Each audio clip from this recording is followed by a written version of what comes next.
So what's up again guys? Welcome to our channel, to our vlog. So our topic again is about faith, lalo na Valentine's Day ngayon, February 14, 2026. So ang topic natin is how does faith work? Ate Divine, paano ako maniniwala kay Lord? Paano ako mamomotivate na yung faith ko is mag-work talaga, lalo na hindi ako stable. So mahalaga kapatid na stable natin yung sarili natin. Tapikin mo yung sarili mo. Sapakin mo. Charot.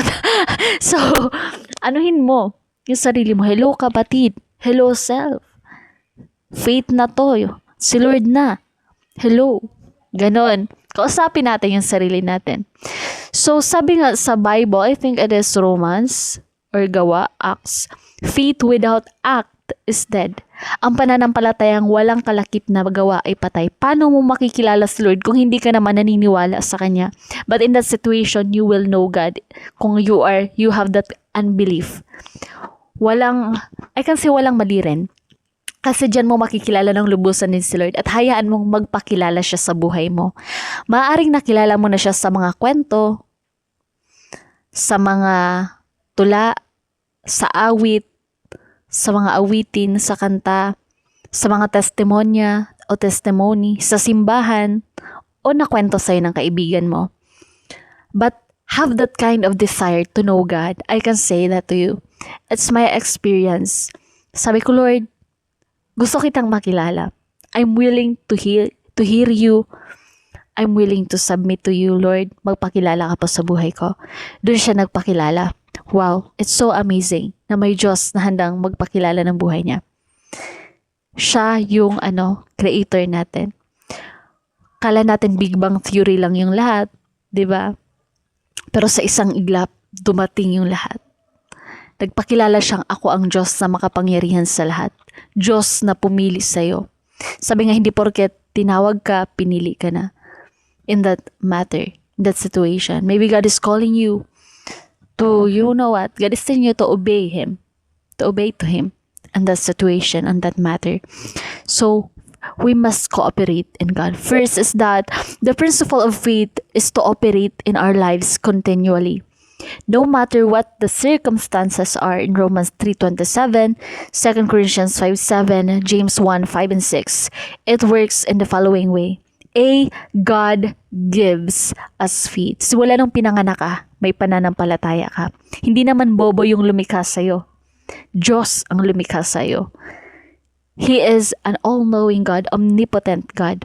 In Romans 1:17, Habakkuk 2:4, the righteous live by His faith. That is the faith He gives us as a gift. Regalo ng Diyos. Yan yung pinakamahalagang regalo, the seed. Buto ng pananampalataya. Pananampalataya. Magkaroon ka lang ng pananampalatayang kasilaki ng butil ng mustasa. Pinagpala ka ng lubusan, kapatid. Righteous live in holiness.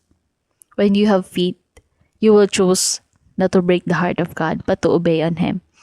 B, faith comes by a word from God. So, ipaglalaban mo talaga. In Romans 10:17, Genesis 15:3-5, 17:15-21, and Joshua 1:8. So, buhay natin ang salita ng Diyos. Hindi mo kayang mabuhay na walang salita ng Diyos, kapatid. Manghihina ka, manlulupaypay ka. God encourages us by speaking a word relevant to our circumstances. God will give you the right word. I do believe that. Yeah.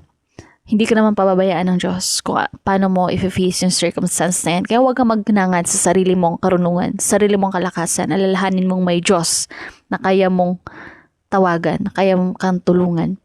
C, there must be obedience to the word. So, kailangan mo tulungan sarili mo. In James 2:17, Genesis 15:6, Matthew 7:24-27, so, we must abide. May kalakip na obedience to the word. Sabi nga, anhin mo ang sacrifice kung wala ka namang obedience. For faith to operate in our situation, we must obey the word. Faith is active, not passive. Most of God's promises are conditional. He will do His part if we do our part. So, gawin mo yung dapat mong gawin. The crisis is the trial of our faith. And 1 Peter 1:6-7, Romans 4:16-21, Psalm 105:17-19. Crisis, kapatid, is a period of testing. Nasa testing ka, nasa challenge ka.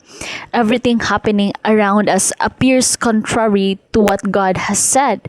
And there seems to be no natural evidence of our believing. So, yung mga circumstances na nag-disregard kay Lord, opposed to God, contradict. So, maging sensitive tayo. At this point, it will lead you to mag-backslide ka or magpatuloy ka kay God. Our faith rests completely on God's word. What He has spoken to us. Sabi ko nga, kailangan stand tayo. Sigurado yung faith mo. Baka nakabase ka na sa emotion. Wala na talaga sa pananampalataya, sa belief mo kay God, kay Lord. In faith, we cast ourselves on His faithfulness. We, dumadating din sa point na sinusukat natin yung faithfulness ng Lord sa buhay natin. And we align our wants and needs. In our times of doubt and struggle, God is faithful and does not abandon us. Tandaan mo, ang Diyos nagpaparusa. God can correct you. God can take your life. So, maging totoo ka lang kay Lord, kapatid. Faith has results. James 1:2-4 and 12, Genesis 21:1-3, Psalm 105:19-22, Acts 3:16, Hebrews 6:13-15. Yeah, God is a strong God.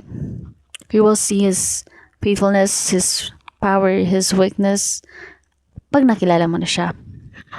I can say that God is a strong God. You know what? Sometimes being weak is the strongest person you ever met.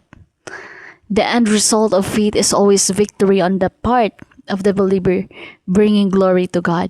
So, ang source natin is the shepherd stuff. So, mahalaga ang pananampalataya, kapatid. Huwag lang tayo puro pag-ibig na walang pananampalataya. Mahalaga ang pananampalataya kasi diyan nabubuo ang pag-ibig. So, thank you guys once again. Thank you for listening, for watching this video. God bless.